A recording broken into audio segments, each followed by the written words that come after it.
You heard the testimony of Lieutenant Colonel Khadebe. He testified that he's attached to the organized crime division in Rustenburg. Will he have traveled all the way from Rustenburg to Alberton if he did not indicate to Brigadier Gininda that you are prepared to make a pointing out? Wamuzwa ke yena umnumzana Khadebe noma Colonel Khadebe esho ke ukuthi usebenza ngaphansi kwethimba ke le organized crime division endaweni yase Rustenburg. Manje kokuzokhonakala yini ukuthi asuke yonke le ndlela le eze eAlbertine makuwukuthi ke akazange ke ayelele uye ke uBrigadier Gininda emtshela ukuthi ke ube nayo leyo ngxoxo nawe.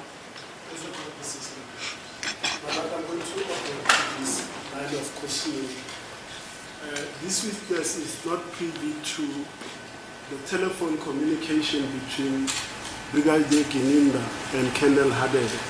Now, to expect this witness to comment on what they were discussing, when he says now for the umpteenth time that I was not there as Gininda, it's unfair. With the court, please. Well, my lord, is to show the improbabilities of his version. He can comment if he so chooses, my lord. But we submit that it's as the court places, a fair question. My lord, if Mr. Baloyi says to the witness, I put it to you as a proposition that Khadebe left Rustenburg because you had told Gininda XYZ, then I'll sit down.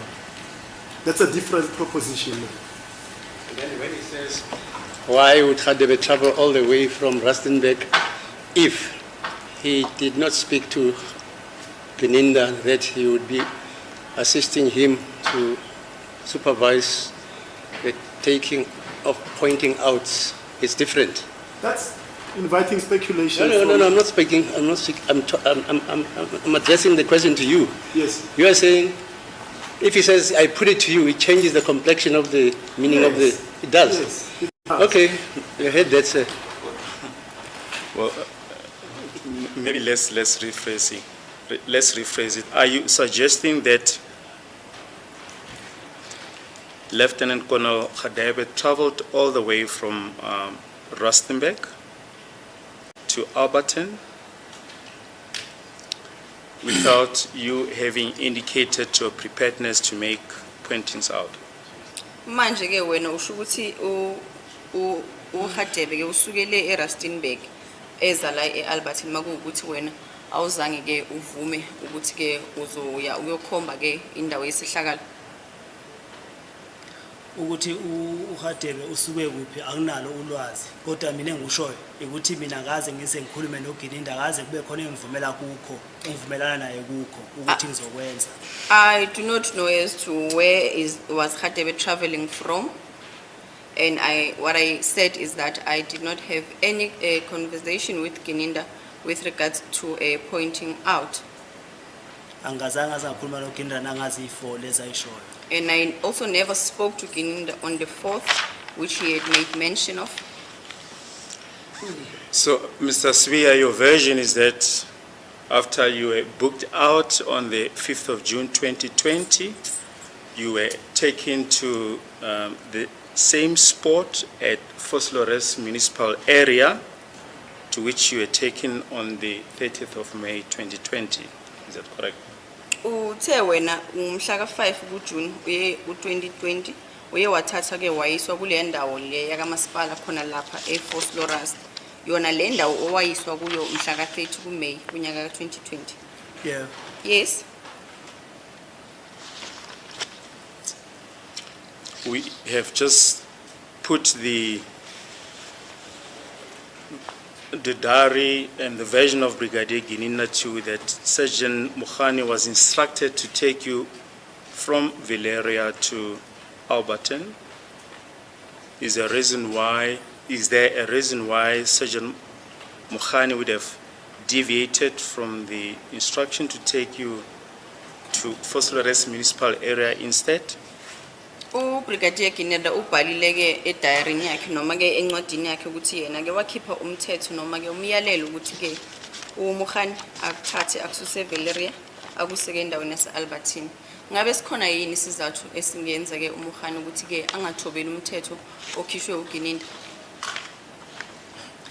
Lo mbuzo lo uzoba right mangabuza kumhane kodwa mina engushoyo ukuthi ngasuka eVeraria bangisa eFosorus. That would be a good question to pose to Mukhane, but I still say that I was taken from Valeria to Foslorust.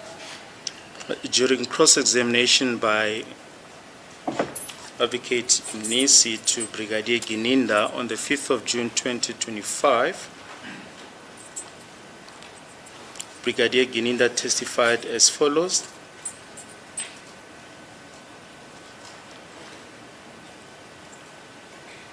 Now, my lord, insofar as the assault, the allegation that he was assaulted there and then subsequently taken to Foslores where he was detained, I was not there. So I'm going to start on that part that I was not there when he was moved from Valeria SAPS to Alberton Police Station. Insofar as the briefing I got, I did not get the briefing that he was taken to Foslores. My understanding and the report I got back from Sergeant Mukhane, because he reported back to say, Colonel, at the time, I have now booked the suspect as per your directive at SAPS Alberton.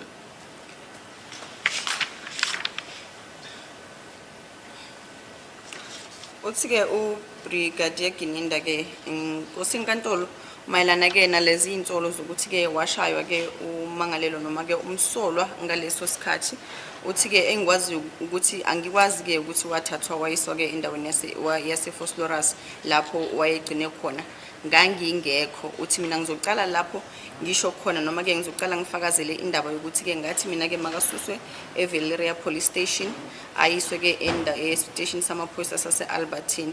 Ngase futhi ke ngiyawuthola nombiko lapho bangitshela khona ukuthi ke sebamthathile ke umsolwa bamuse ke khona lapho Albertine njengokusho kwakhe noma njengesicelo uBrigadier asifaka kuMukhane.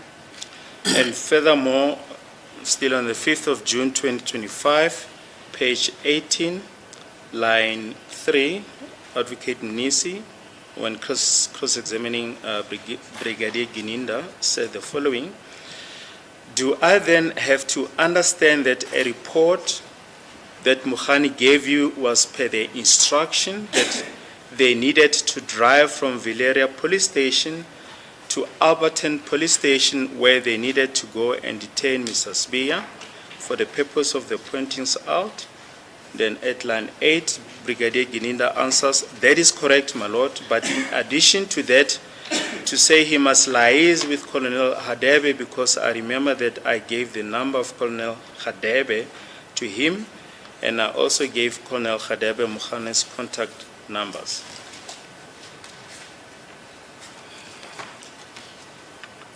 Umnumzana uNisi ke wabuza ke yena ke uBrigadier Gininda ngomhla ka5 kuJune nyaka ka2025 wathi ngikuzwisisa kahle mokuwukuthi ke uMukhane wakufanele ukuthi ke anikezele enze ngendlela le omtshele yona noma ke alandele imiyalelo le owamnikela yona ukuthi ke makashayele kusuka ke eValeria Police Station aye ke Alberton Police Station. Kanti ke kulapho kufanele ukuthi igcine khona ke umnumzana Sibiya njengoba wayo ezobhukwa out. Uthi ke umnumzana Gininda mayephendula yena uthi kunjalo ngosinkantolo uma ngongeza kuloko kushilo ukuthi ke ngacela uMukhane ukuthi ke makakhulume naye kwaHadebe ngoba ke ngiyakhumbula ukuthi ke kwaba khona isikhathi lapho nginikezela khona inombolo zocingo zaka Hadebe uMukhane. Mayithi uGininda zitsolo akusizo insolo mina ngisho into enzeka kimi akusizo insolo mina ngathathwa eVeraria bangisa eFosorus laba fike bangishaya khona mabesuka eFosorus basebe eAlbertine uma ngathiwa khona iAVL ibizosho ukuthi imoto zisuke eVeraria zaya eFosorus asuke eFosorus zaze ziya eAlbertine kodwa ke ngenhlahla ikhona iOB eshoyo ukuthi mina eAlbertine ngifike ngobani isikhathi eVeraria ngisuke ngobani isikhathi. Gininda is not correct to say that those were allegations or accusations because I'm stating here what happened and I was taken from Valeria to Foslorus. If the AVL was available, it would point out that when did the motor vehicle move from one police station to another, but I am repeating to say that I was taken from Valeria to Vosloorus. Kodwa ngoba ikhona i-OB iyasho Okay. ukuthi ngisuke ngoba nesikhathi eVeralia ngisuke ngo-8 eAlbertine ngafika ngo-12. But there is an OB that would reflect the time as to what time did I leave and what time I left at 8, and then what time did I arrive back at 12. Now, Mr. Sibiya, is it correct that you pass Alberton when you go to Vosloorus? In other words, Vosloorus is after Alberton. Is that correct? Kuyiqiniso ukuthi ke if umoya ke eVosloorus, when you pass Vosloorus before you get to Albertine. No, you pass Alberton Alberton. before you get to Vosloorus. Undlula eAlbertine kuqala ngaphambi kokuthi uye eVosloorus. Cela ukuyiphinda lento ngisuke eVeralia ngaya eVosloorus bangisa eVosloorus kule ndawo kamasipala engiyishoyo. Mabesuka eVosloorus le ndawo kamasipala engiyishoyo base bengisa eAlbertine. Let me repeat the statement. I was taken from Valeria, taken to Vosloorus, to this municipal area that I was referred to, and then taken to Albertine. Ingakho eVeralia kuvela ukuthi ngiphume ngo-8 eAlbertine ngifike ngo-12. Which is why it appears that I was taken from Valeria I left Valeria at 8 and then arrived in Albertine at 12. Ingoba beqale eVosloorus kuqala base besuke eVosloorus base beye eAlbertine. Because they started first at Vosloorus before they went to Albertine. Mr. Sibiya, the question is the following. Is it correct that you first pass Alberton before you get to Vosloorus? Iqiniso ukuthi udlule eAlbertine kuqala phambili ukuthi ufike ke eVosloorus. Cha akusili iqiniso. That is not correct. What is the position, as far as you know? Ngokwazi kwakho ke ihamba kanjani? Namanje ngiyasho sisuke eVeralia baya straight eVosloorus kwamasipala la engashawa abafika ngishaya khona. Basuka eVosloorus base beya edrobheni laseAlbertine epolice station yakhona. I'm going to repeat this. We left Valeria. They took me straight to Vosloorus where I was assaulted, in that area, in that municipal area where I was assaulted. Then they went straight to now Albertine town. Now, when you went to Vosloorus, did you go past Alberton or the Alberton off-ramp? Niye manje ke Vosloorus niye nandlula eAlbertine noma ke nandlula ke uthela wayeka le noma ke kuthiwa i-off ramp eya eAlbertine. Angazi ukuthi umshushisi ungibuza ngishuthi mhlawumbe ngisengisola ukuthi umshushisi uyangitrigger ngendlela angibuza ngayo ngoba ngikhuluma into straight sisuke eVeralia saya straight eVosloorus sasuka eVosloorus base beyengisa epolice station yaseAlbertine. Mr. Prosecutor, I think now you are being tricky with your questioning, because I have stated that we left Valeria, we went to Vosloorus, and then after Vosloorus we then went to Albertine.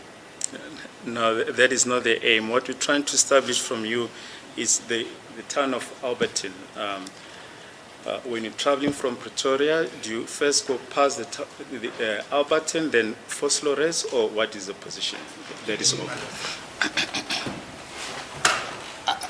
I think the state wants to find out from Mr. Sibiya as to when you travel from Pretoria to Albertine, would you normally pass at Vosloorus? It depends on whether this witness knows what road would normally be used when one travels from Pretoria to Albertine. I think the first question should be, Mr. Sibiya, have you ever used a road from Pretoria to Albertine? Which road was it? Which areas did you pass? That will be a fair question. It's like when me, I'm asking Mr. Ramusipili, when you go to Gwandebele from Pretoria, would you normally pass a place known as Wachendrift? Mr. Ramusipili will not know that because he's never been to Gwandebele from Pretoria. That's a very unfair question. That we will rephrase. Which road did you travel to get to Vosloorus on the 5th of June 2020? Indlela enayisebenzisa ke ukuya eVosloorus mhla ka-5 uJune unyaka ka-2020 nasebenzisa iphi indlela? Basebenzisa R21 baphuma R21 bangena R24 baphuma R24 bangena N3 baqonda straight bafika ba-ofremba bangena ephosphorus baya lapha kwamasipala. We used R21 and then took R24, then further took N3, then they took an off-ramp to phosphorus.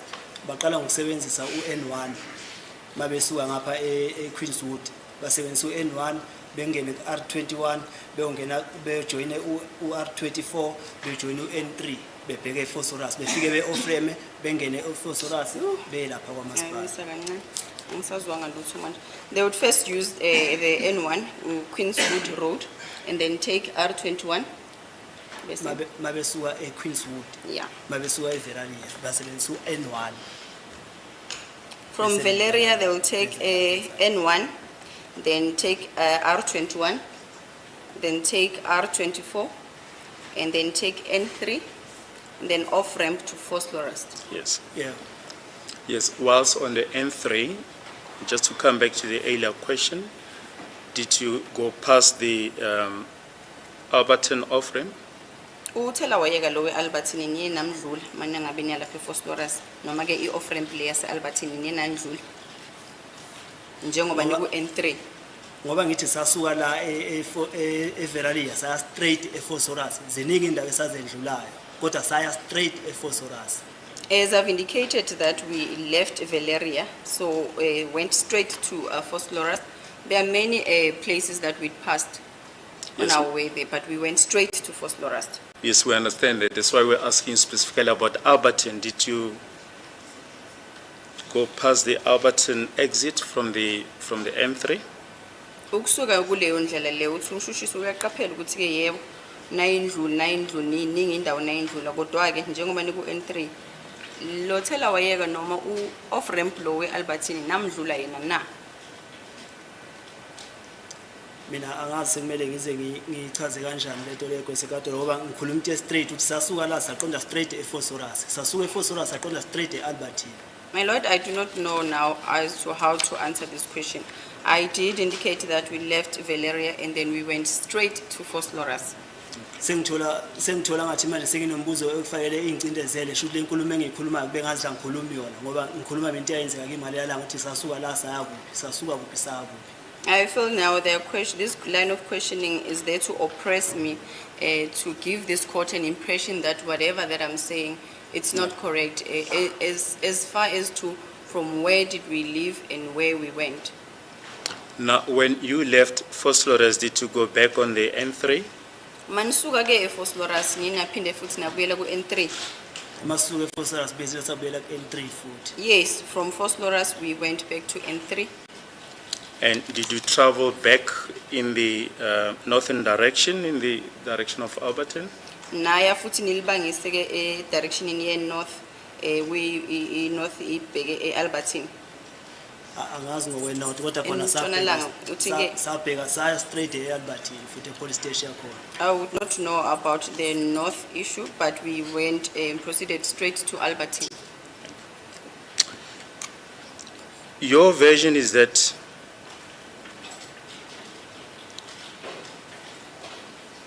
on the 5th of June, you were taken to this municipal area in Phosphorus, the same area that you were taken to on the 30th of May 2020. Ubufakazi bakho ukuthi ke mhla ka-5 kuJune wathathwa uyiswa kuleyo ndawo leyo yasePhosphorus lapho ke endaweni yakamasipala lapho ke washayelwa khona mhla ka-30 kuMay unyaka ka-2020. Yebo, nawe Yes. eFive baphinde bangishayela khona futhi. Yes, and on the 5th I was also assaulted there. And this is the same place where an inspection in loco was carried out on the 4th of July 2025. Kulapho ke ukwathatha wonke amathimba noma ke amalunga walenkantolo ahamba ke ayobona ke leyo ndawo leyo okumhla ka4 kuJuly unyaka kuwona lonyaka ka2025. Yebo ila engahamba ngobonisa khona inkantolo khona. Yes, it is where I took this court to point it out to this court.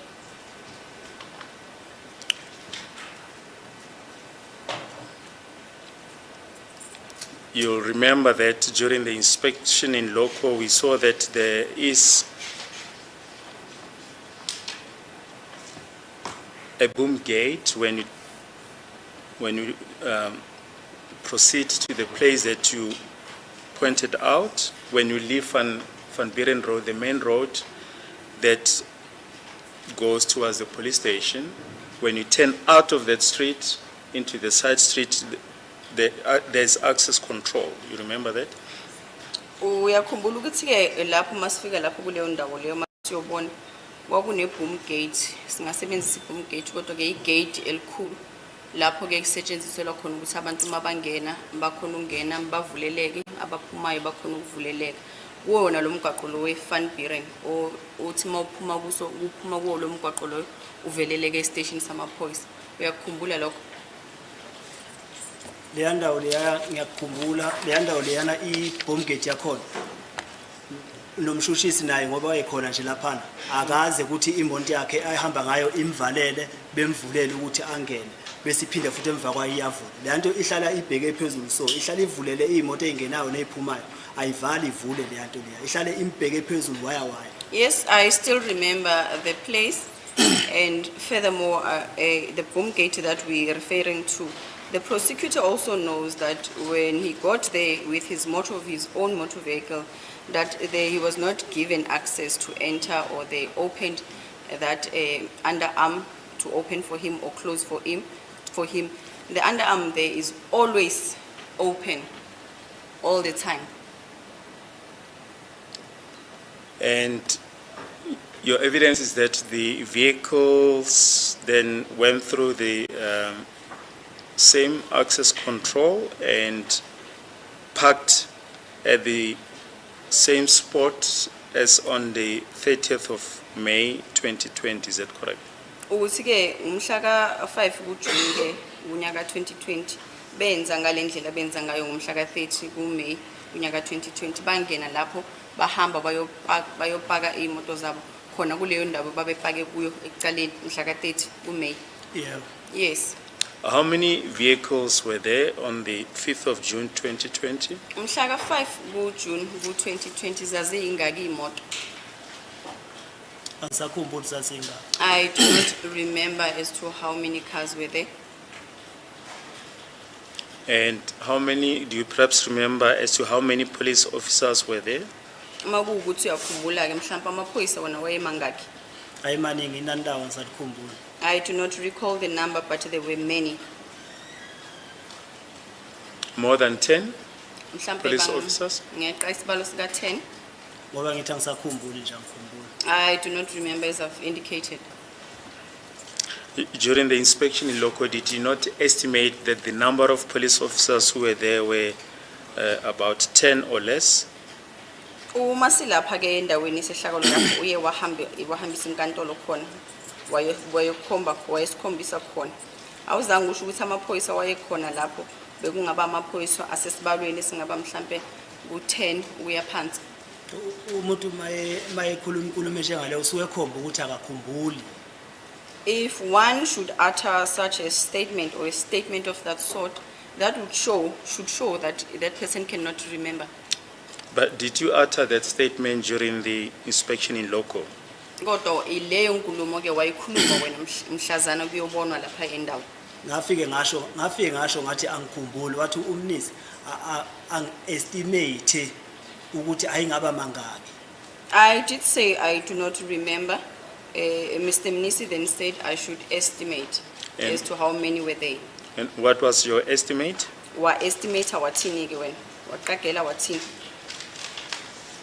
Ngoba ngangiqagela impela kusinto esemqondweni wami angikhumbuli ukuthi ayimangaka amaphoyisa ayilapha ayingaba 10 kuya phansi ayingaba 10 kuya phezulu.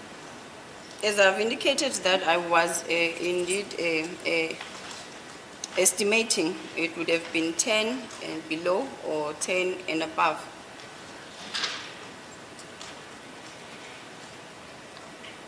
But did you use the number 10 to estimate Kodwa ke unumber 10 lo uye wamsebenzisa njengenombolo. as being the number of police officers?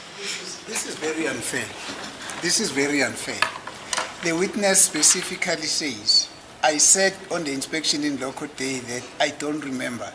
Mr. Mnisi said, can you estimate, maybe there were 10 or how much. That's when then this witness came up with that number, 10, the state that is referring to now. And basically, I don't know what is the purpose of this, because, and let me just tell this court, my lord, it does not give us or me pleasure to keep on objecting to this kind of questioning, because that does not build my legal prowess. At least I need to object to things that are very substantive, not to such things, my lord.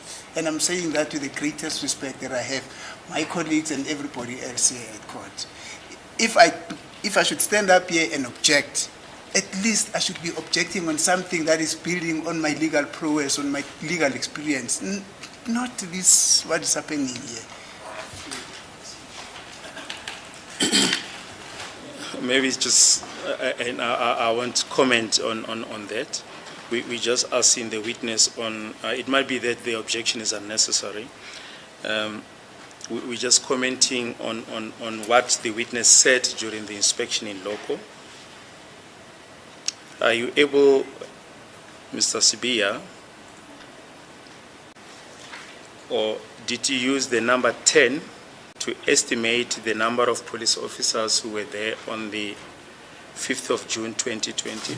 Njengoba boqagela ke Mnumzane Sibiya uye wayisebenzisa le inumber 10 njengesicalo sakho sokuqagela ukuthi mhlambe bangaba yi10 kuya phansi noma bangaba yi10 kuya phezulu, le number u10 wayisebenzisa? Ngicabanga ukuthi ngasebenzisa. I think I used that number. Thank you. You were made to alight from the vehicle and placed at more or less the same spot that you were placed at on the 30th of May 2020, is that correct? Wehliswa emotweni wayobekwa eduzane nalapho noma ke kuleyo ndawo wabekwa kuyo mhla ka 30 May ku 2020. Yebo abesebenzisa le ndawo. Yes, they were using that place. You were made to sit and you were handcuffed from behind, but there were no leg irons, is that correct? Uthi ke wahlaliswa phansi wawukhafiwe izandla zakho kodwa ke lezi insimbi zaseinyaweni bezingekho. Yebo insimbi zasenyaweni angazi ngize ngifake insimbi zasenyaweni sese police station. There was never a point where I was chained or had leg irons whilst I was kept at the police station. Insimbi zasenyaweni ngiqala ukufaka manje 2022. I started wearing these leg iron chains in 2022. A plastic bag was then put on you and you were assaulted by these police officers, is that correct? Base bavala ke ngeplastiki base bayakushaya ke lamaphoyisa kunjalo. Angifaki iplastic ukuthi ngakhona ukuphefumula angikhahlela. They placed the plastic on my face so that I could not breathe, and then they kicked me. Mangilokhu ngijikajika ngibhukuzeka phansi ayithola ithuba ukuthi angikhahlela. Whilst I was rolling on the ground, it is then that they got the chance to kick me. Yes. So they placed a plastic over you, over your face, and also kicked you, is that correct? Bakufaka lo plastiki mase baqeda bakhahlela. Babengifake lo plastic belibele bengikhahlela. Yes, they placed the plastic bag on me and then kicked me. Where were you kicked? Wakhahlelwa kuphi? Emzimbeni. On my body. Do you know how many police officers kicked you on your body? Uyazi mhlawumbeni ukuthi ke wakhahlelwa amaphoyisa amangaki ke emzimbeni? Angazi ukuthi ayimanga amaphoyisa angikhahlela kodwa omningi babo bengikhahlela. I do not know as to how many officers were kicking me, but most of them kicked me.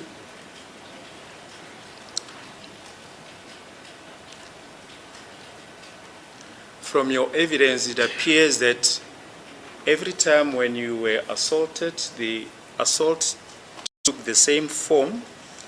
When you were assaulted at Letabong on the 30th of May 2020, they used the same method that you are describing now, is that correct? Ingathi ke indlela le ebebakushaya ngayo iyafana noma ngendlela bona uyichaza ngayo ifana nalendlela le owashaya ngayo le endaweni yaseLithabong mhla ka-30 kuMeyi kunyaka ka-2020. yebo iyafana ngishaya abantu abayi-1 Yes, it is the same because I'm being assaulted by the same people. abantu abayi-1 ama-traffic copper nalamaphoyisa agqoke i-private. Yes, I was assaulted by the traffic officers and the police who were on their civilian clothes.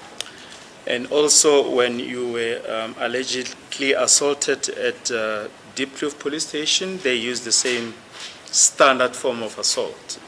Nalapha ke endaweni yaseDeep Kloof basebenzisa yona leyo ndlela yokukushaya.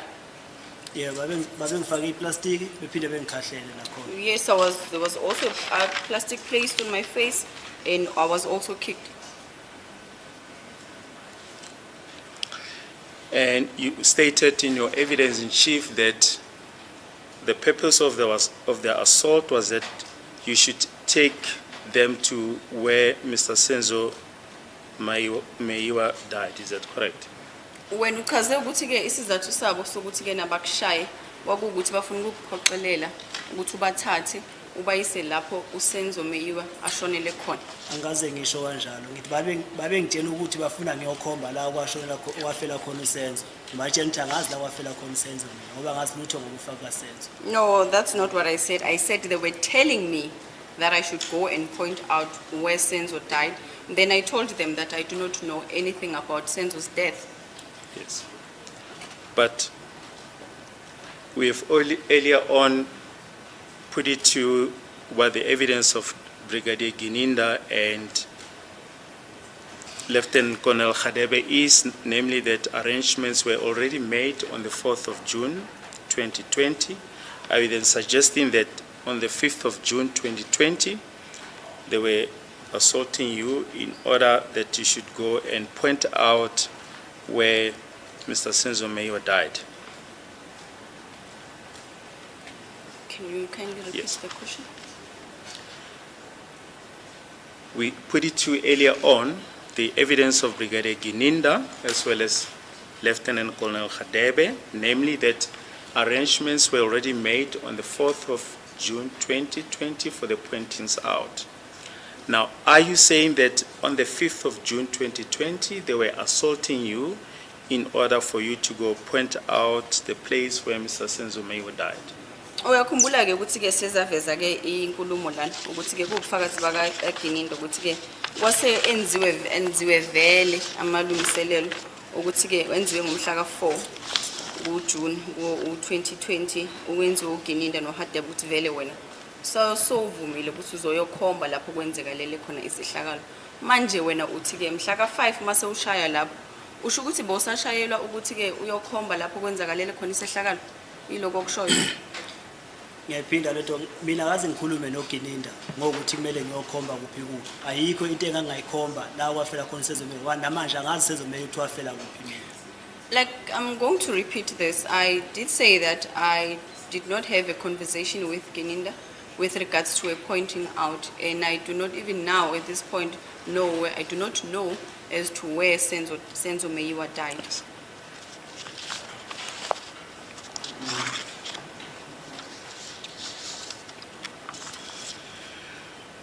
Now, I just wish to draw your attention to what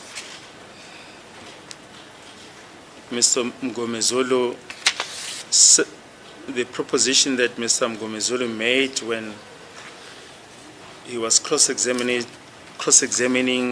Colonel Khadebe on the 23rd of October 2023 at page 82, line 20.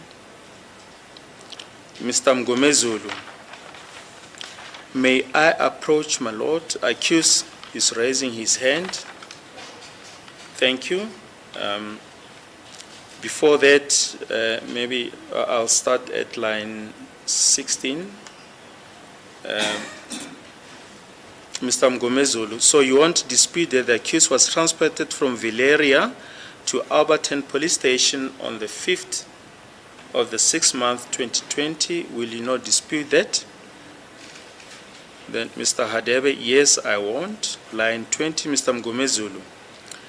May I approach my lord? Accused is raising his hand. Thank you, my lord. All right. Let's just put it straight as per my instructions.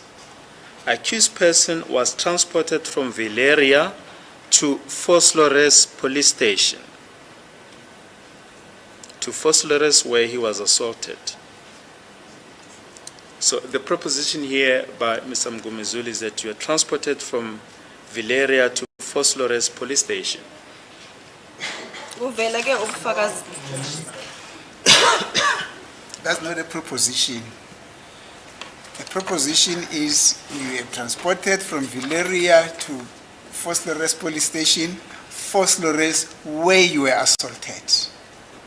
It doesn't say you were transported from Valeria to Foslores station, police station, and it ends there. That's not what is read from the record where Mr. Mgomezulu put that proposition. I really don't understand the objections of Advocate Muzi. The basis of the objection, my lord, is that the proposition it is now put to this witness is totally indifferent from what it has been read from this record. Okay, fine. As what Mr. Mgomezulu put to Mr. Khatebe. Okay. Just read. Yes. Read. Yes. Yes. You say it's line what? It's line, from line, we are reading from line 16 16 to 24. 24. Yes. Dr. Sibanda, can you read that? Because the accusation is that Mr. Baloyi is not reading what is written or typed on the typescript. So just read line 24, No, sorry, line- 16 Line 16, to yes. 24. It's page what? Page 82, my lord, the Hello? proceedings. Page 82, Page 82. On which that's date? correct, 23 October 2023. 23 October. Yes. Okay, fine. Let's hear Okay, you. it reads as follows, Mr. Mgomezulu. So you won't dispute that the accused was transported from Valeria to Albertine Police Station on the 5th of the 6th month 2020. You will not dispute that, Mr. Hadebe. Yes, I won't. Paragraph 20, Mr. Mgomezulu. May I approach, my lord? Accused is raising his hand. Thank you, my lord. All right. Let's just put it straight as per my instructions.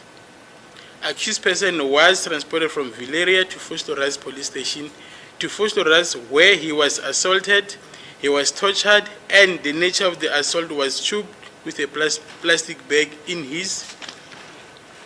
Is the court, please? Yes. Okay, transported Yes. from Valeria to Foslores police station. Police station, yes. Okay, fine. Yes.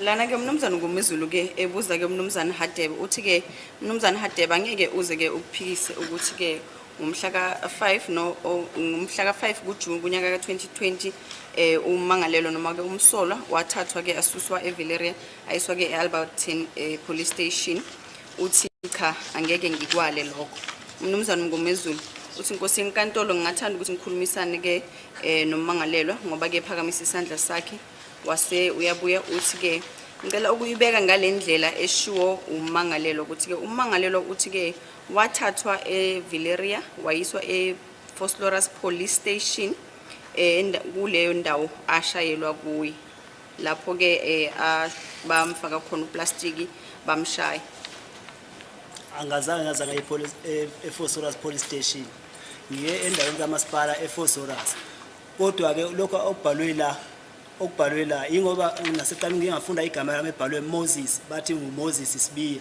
okukhomba ukuthi umuntu obhalile ngenzeka ukuthi uyenzile imistake ngoba mina ngobezwe bamtshela ukuthi endaweni kamasipala eFoslores la bengishayelwa khona la ngabonisa khona ikatolo ukuthi mina ngishayelwe la I was never ngishayelwe la nge-20 nge-30 ngashayelwa la nange-5 June 2020 I was never taken to Foslores police station. And I wish to bring it to this court attention that, remember that there was an error with my name. It was stating Moses Sibiya.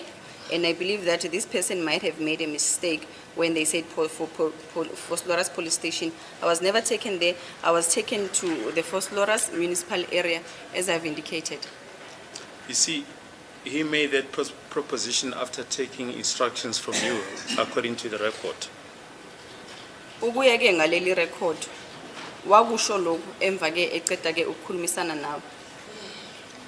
mayethi umshushisi ngakusho usho kuphi Phosphorus police station Are you saying that are you referring to the Phosphorus police station Yes. part? Yes. Uthi yebo umshushisi. cha namanje ngiyaphinda angaze ngize ngishayelwe ePhosphorus police station ngashayelwa endaweni kaMasipala esePhosphorus Even at this point, I'm disputing that I was never assaulted at Phosphorus police station. I was assaulted at the municipal area. this why ngenza isibonelo ukuthi umshushisi ulethe iphepha elibhalwe Muzi Sibiya izolo belethe elibhalwe Vusi Sibiya ukuthi mina akaze ngize ngithi ePhosphorus police station ngathi mina endaweni kaMasipala esePhosphorus Yesterday, there was a document that was brought here with name Vusi. Today, there was a document brought written Moses, as I'm indicating again that I was never assaulted at Phosphorus police station. I said the place was in Phosphorus where I was assaulted at.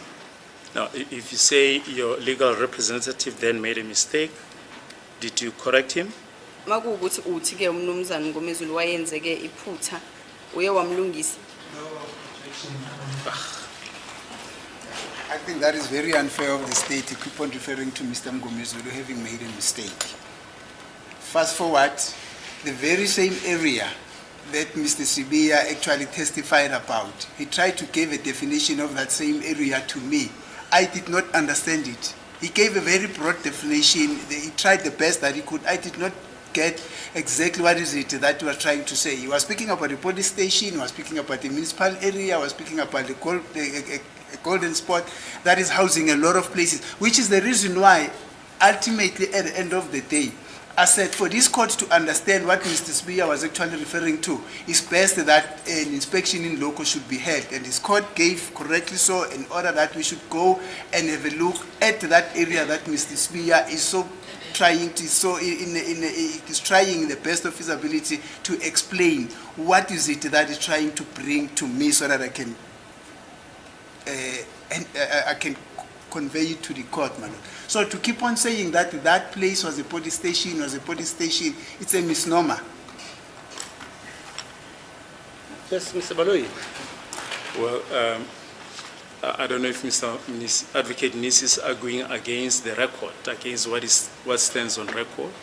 We're going on what stands in the record and the answer of the witness, my lord. I really don't understand.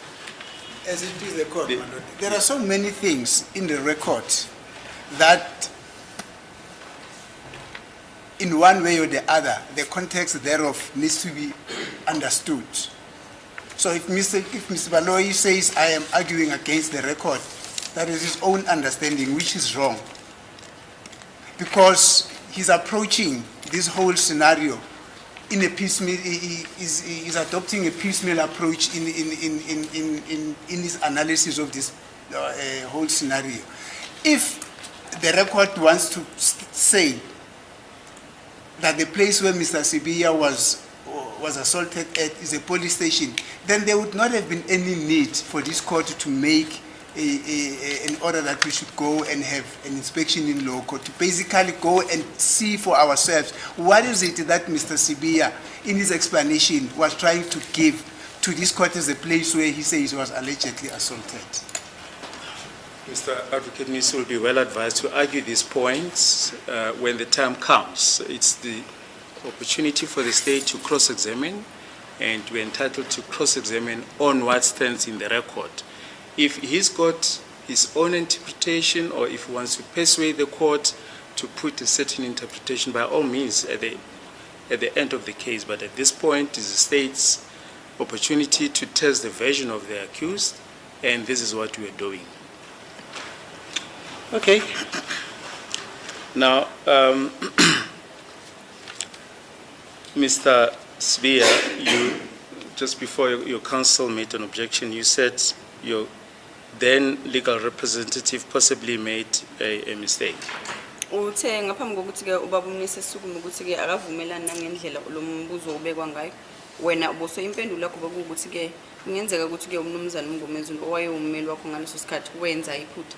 Cha, angaze ngisho ukuthi uMngomezulu wenza iphutha. Ngithi mina angaze ngize ngishayele endaweni yaseFosorus epolice station. Ngithi mina la okubhaleke khona akubhalekile ngendlela engashawa kuyo mina la engashawa khona. Lapha ya umshushisi uGininda uthi mina nguMoses Sibiya. Umshushisi uyayilungisa manje uthi yena uMuzi Sibiya. Shuthi umshushisi yena ungifaka entweni uGininda angangifaka kuyo. uGininda shuthi wayekhuluma noMoses Sibiya. Manje umshushisi manje uthi umshushisi yena uGininda wayekhuluma noMoses Sibiya kodwa uGininda lapha ya ubhale Moses Sibiya. Kwabhala umuntu wayesho lapha ya umshushisi akaze imlungisa uGininda isikhathi leso uthi hey akusiye uMoses Sibiya uMoses Sibiya. Kodwa namhlanje umshushisi mina sezothi uma kukhulume uGininda ethi Moses Sibiya uthi umshushisi hayi akasho Moses usho Moses Sibiya kodwa uGininda ubhale lapha uthi Moses. Let me first bring it to your attention that I never said Mngomezulu made a mistake. What I'm saying that what is written here, it could be written wrong because I was never assaulted at Fosolorus police station.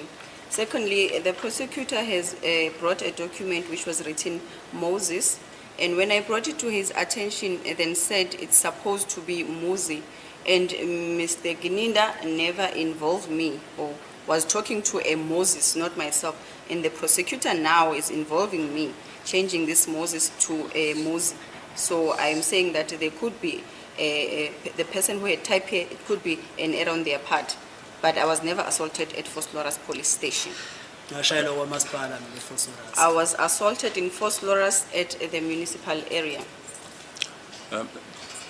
Mr. Sibiya, are you able to say as to which teams of police officers assaulted you at the Fosolorus municipal area? Uyakwazi ukusitshela ukuthi ke iliphi ithimba lamaphoyisa elakushaya ke lapha eFosolorus? In other words, are you able to say as to which police officers were present when you were assaulted? Uyakwazi yini ukusitshela ngamanye amagama ukuthi ubani obani amaphoyisa ayekhona lapha mawushaya? Yebo sengishilo ngasho amaphoyisa iTRT ajala iTRT ama traffic copper namalok nalaba begqoka impahla zabo. I did indicate that I was assaulted by the traffic cop officers and the police officers who were on their civilian clothes. Yes, but you mentioned TRT. What about that? TRT. Cha, ngithi ama traffic cop. I said traffic cop police officers. Well, we have just confirmed that you mentioned TRT as well. Uye walibiza ke leli gama lithi TRT. Uma ungizwa ngithi TRT bengikhuluma igama wrong hayi ukuthi bengifuna ukusho lelo gama lelo bengifuna ukusho ama traffic cop uthi ama traffic cop yiwangishaya. If you heard me saying that word, it was a wrong word. I wanted to say traffic cop officers are the ones that assaulted me. But why did you just deny that you used the word TRT? Manje uyiphikelani ke manje udabula ukuthi wena usebenzisile noma ulibizile ke? That is very petty. It's very petty. There is always a slip of a tongue. That's a human nature. A slip of a tongue does happen. On many occasions, the state will say something that it did not actually intend to say, simply because it was a slip of a tongue. My Lord, Advocate Mrs. answering questions on behalf of the client. Can you just allow the state to continue with cross-examination? Let the client answer for himself. Now, and the record will demonstrate that he used the word TRT, we then denied it, and we just asking him why did he deny that he used the acronym TRT? Yes, that's good. Yes, do you have an answer? Una impendulo ukuthi ke manje why ubuliphika manje legama elithi TRT? Yebo. Yes. Yes. Ingoba bengafuna ukusho lona, ebengifuna ukusho ama traffic cop. Because it was not what I intended to say. I wanted to say traffic cops. So the TRT police were not at Fosolorus municipal area on the 5th of June 2020. Manje ke wawengekho ke lama TRT mhlazana ke ushaywa lapha ke endaweni kaMasipala mhla ka 5 kuJune unyaka ka 2020. Ayingekho. No, they were not there. Yes. We wish to refer you to the proceedings of the 23rd of October 2023 page 55, line 19.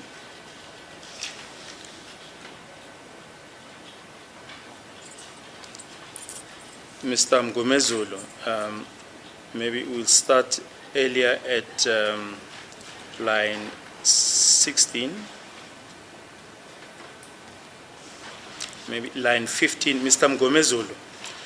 From Vilera Police Station, then the court says Vilera Police Station, then Mr. Mgomezulu, Vilera Police Station, then the court says yes, then Mr. Mgomezulu.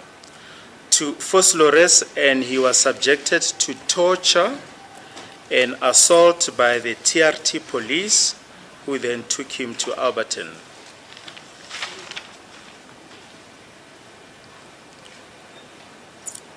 So, yes. 23 October kunyaka 2023 lapha ku line number 15 lapho ke umnumzana Ngomezulu uthi ke wathathwa wayiswa ke eFosloras lapho wafika wahlukunyezwa ilunga noma ke ithimba le TRT.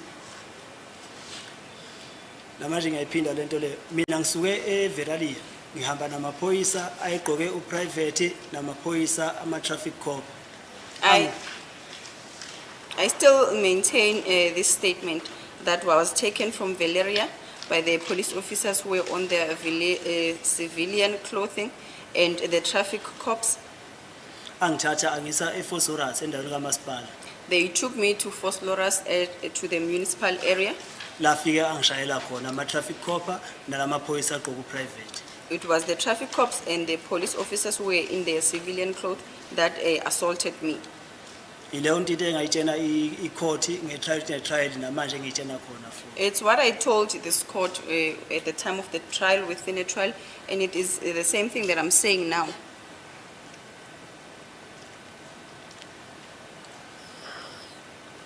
So you do confirm that you said earlier on that you were not assaulted by TRT police there at Foslores municipal area? Uyavuma manje ukuthi ke awuzange wena washaywa amaphoyisa ama TRT. Angaze vele ngisho ukuthi ngashaya amaphoyisa ama TRT. Ngithi amaphoyisa angishayayo ama traffic cop namaphoyisa ayegqoke uprivate. I never said I was assaulted by the TRT members. I did say that I was assaulted by the police officers who were on their civilian clothing and the traffic cops. Do you have any comment now to this proposition by Mr. Mgomezulu that we've just brought to your attention? That to Foslores and you were subjected to torture and assault by the TRT police, who then took you to Alberton. Manje ke lenkulumo ke sicela ukuyiveza manje iyasho ubaba uMngomezulu ukuthi ke wena wathathwa lapho ke wafika lapho ke eFosloras washaywa ithimba lama TRT ukuthi mabaqeda ukukushaya bakuthatha bakusa ke eAlberton. Ngicela ukuphinda ngiyiphinde futhi lento leyo. Mina ngithatha amaphoyisa eVeralia angisa eFosloras ama traffic cop namaphoyisa agqoke uprivate yiwo amaphoyisa angishayayo lapha ya. I'm going to repeat this statement. I was taken from Valeria by the police officers who were on their civilian clothing and the traffic cops. They're the ones that took me to Fosloras, assaulted me, and took me to Alberton. Now, Mr. Sibiya, as we pointed out to you earlier on, is that correct that there is Van Buren Road that runs in front of the municipal premises in the direction of the police station? Sikhulume la ngomgwaqo uVan Buren ke ukuthi mawuphuma kuye uVan Buren noma ke uholela estation samaphoyisa. Is that correct? Kunjalo. Cela ungichazele ukuthi ukhole station samaphoyisa kanjani. When you say that it leads you to the police station, what do you mean? Is it correct that there's a main street? We established that it's Van Buren Road that passes the municipal, the Foslores municipal area. Ukhona yini umgwaqo omkhulu okubizwa ukuthi uVan Buren ke oduzani ke nayo le ndawo yaka Masipala? Ngiyakhohlwa igama lalo yamgwaqo kodwa ukhona umgwaqo lo osuka eBosberg uziyofika koThokoza. I forget the name of this road. However, there is a main road that from Uthi kusukela kuphi? From Bosbeck. From Bosbeck to Togoza, that comes up until Togoza. We've already canvassed this issue. There's also a fire station across the road. Kunindawo yeyicimamlilo khona lapho duzane nawo lo mgwaqo. Yebo lapha eGosport ukhona. Yes, Ikhona. yes, there is such a fireplace. There's also a Kuruleni Metropolis Alcohol Testing Center on those premises. Khona lapho kuyo yona leyo ndawo. Ukhona indawo ke lapho ke uthatha khona noma ke kwenziwa khona kucilongwa khona uma ngabe ke abantu bephuzile ukuthi mhlawumbe umuntu uphuze kangakanani khona lapho. Angikwazi ukuyihlukanisa lento ngazi indawo yamasipala leya. I am not in a position to differentiate the place. I just know the municipal area. Yes. But is it correct that there are EMPD offices for alcohol testing on the same premises? Kodwa ke kuyo yona leyo ndawo bakhona ke labo phoyisa lawo amaphoyisa omgwaqo lawo ke ahlolayo noma acilonga abantu ukuthi baphuze kangakanani. Akaze ngwabona. I've never seen them. Is it correct that there are offices of Department of Home Affairs to the left of the spot that you pointed out? Ngesandleni sesinxele lesi lapho uye wakhomba khona kune emahhovisi waka Home Affairs. Sandleni Mayithe sesinxele Sesi usho left. kanjani? Uthi what do you mean when you say the left hand side? Is it correct that there are offices of Department of Home Affairs next to the spot that you pointed out? Kule ndawo le wasikhomba yona eduzane kwayo kukhona ke amahhovisi waka Home Affairs. Yebo khona kodwa umshuthi mayithi kwa left ngiyadideka ukuthi usho kanjani. Yes, there are offices, but I am now getting confused when you say to the left.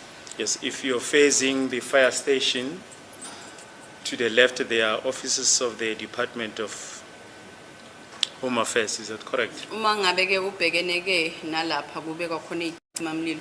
Asesandleni sakho sesinxele noma ke saka left kukhona ke amahhovisi waka Home Affairs. Ngiyazi ukuthi amahhovisi ase-Home Affairs akhona lapha eGosport. I do know that there are offices, the Home Affairs offices there at Gold Spot.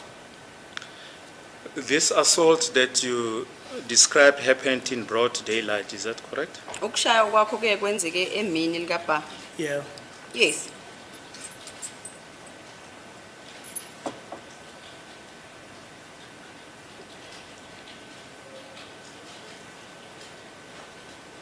So, Mr. Sibiya, you are saying that these police officers assaulted you in broad daylight in the precinct or within the vicinity of these offices that we've pointed out to you?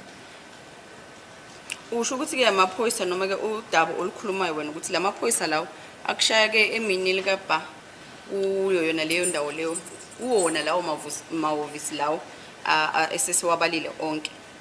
Amaphoyisa angishaya emini kwabha khona lapha ya ayengishayela khona. Ukhumbule mshuthi kwakuyisikhathi seCovid lapha ya.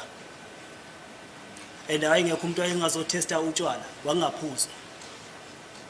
Yes, the police officers assaulted me in broad daylight, and remember that it was during COVID times, and there were no people testing there because there was no one consuming alcohol, Ikhathe eningi kwangasetshenzwa. and in most cases people were not working. Ngoba ngichazile ukuthi lapha ya ngoba ngangishawa lapha ya akekho omunye umuntu engambonayo ngaphandle kwalamaphoyisa la ayengishaya lapha ya. As I've already indicated that at the time when I was being assaulted, I did not see any other person except for the police officers that were assaulting me.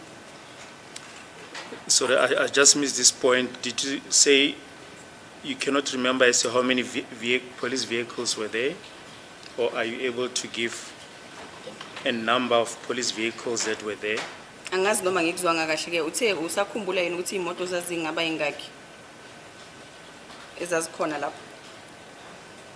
Ngiba nenkinga ukubuyela embuzweni eminingi osekatolo ngibuye embuzweni owodwa kaningi ngibuye ngabe ngisazi ukuthi umshushisi mhlambe yini afuna ayiqondile ngami ngoba namanje ngiyasho ukuthi imoto angikhumbuli imoto ukuthi zazingaki. I have a problem, my lord, of going back to the same question because now I do not know what is the intention of this prosecutor in his way of his questioning. And I did say that I do not remember the number of the motor vehicles. I still maintain that I do not remember as to how many cars were there. And leto kubuza umbuzo wodwa ingikhumbuza isikhathi lesi bengishaye bengibuza umbuzo wodwa ngazi nokufaka Senzo Meyiwa lokhu ngibatshela ngithi angazi lutho ngokufaka Senzo Meyiwa nala inkantolo ngiphinde ngidibana nalo inkinga lokubuza umbuzo wodwa kaningi kufanele lokhu ngiphendule umbuzo kodwa kaningi waya. And I'm being reminded now of the assault on me by them telling me that what is it that I know of the killing of Senzo. I go back to the same question. I've explained it, and I'm now before court again explaining. Ngibona ngathi angitholi fair trial ngendlela engibona ngayo ngendlela okwenzakala ngayo makuso.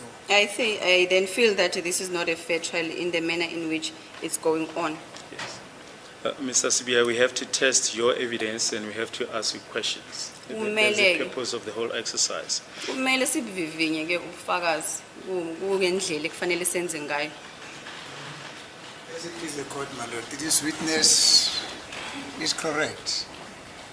A question that gets repeatedly asked and the same answer gets repeatedly handed over is called a badgering of the witness. That is exactly what the state is doing. He's not asking this question in order to test credibility. It's only badgering him. And that is unlawful. My lord, all that we did was to ask the witness just to confirm that did he indeed say that he cannot remember the number of vehicles, the police vehicles that were on the premises of Foslores municipal area. That is all. And he confirmed that he cannot remember what's. We don't think there's badgering, my lord. Anyway, moving on. You testify that you rolled on the ground during the assault. Is that correct? Uthe uyawaginqika lapha phansi njengoba bebekushaya. Yeah. Yes. And did you in any way get dirty during the time when you were rolling on the ground? Njengoba ke uloku uginqika lapha phansi uye wangcoliseka. Yeah, impela zami zayingcolile vele. Yes, my clothing was dirty. It was dirty already. Dirty from what? Ngcoliswe yini? Kusuka nge-30 ngishawa. From the 30th being assaulted, ngingashitshi impahla ngigqoke impahla ezodwa. not changing my clothes, say wearing the same clothing. No, Mr. Sibiya. We asked you in the context of the fact that you said you rolled on the ground. We are asking you, did your clothes get dirty from rolling on the ground? Ngibuza lo mbuzo mnumzane Sibiya ngifuna ukuthola ukuthi ke njengoba uthi boginqika la phansi uye wangcola na njengesikhathi uginqika la phansi. Yeah. Ungcole ngesizathu sokuthi uyaginqika la phansi. Yeah. Yes. Yes, and we asked you from what? The wangcoliswa yini? Angcolisa ukuthi ngiginqika phansi ngiyakhahlela. What got me dirty was that I was rolling on the ground and I'm being kicked. Now, we have previously drawn your attention to Exhibit GG in brackets 1. These are photos of the that were taken on the day of the pointings out, the 5th of June 2020.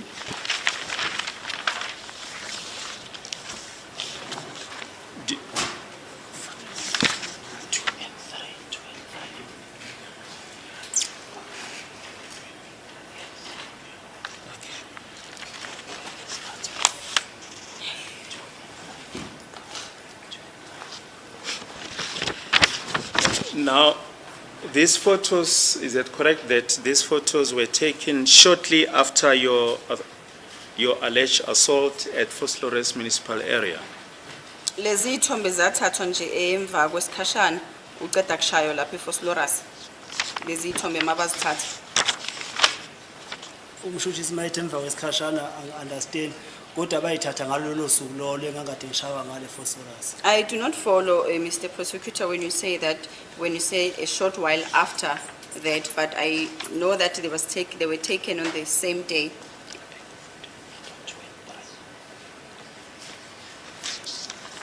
Now, we are going to show you photos 2 and 3 of Exhibit GG1.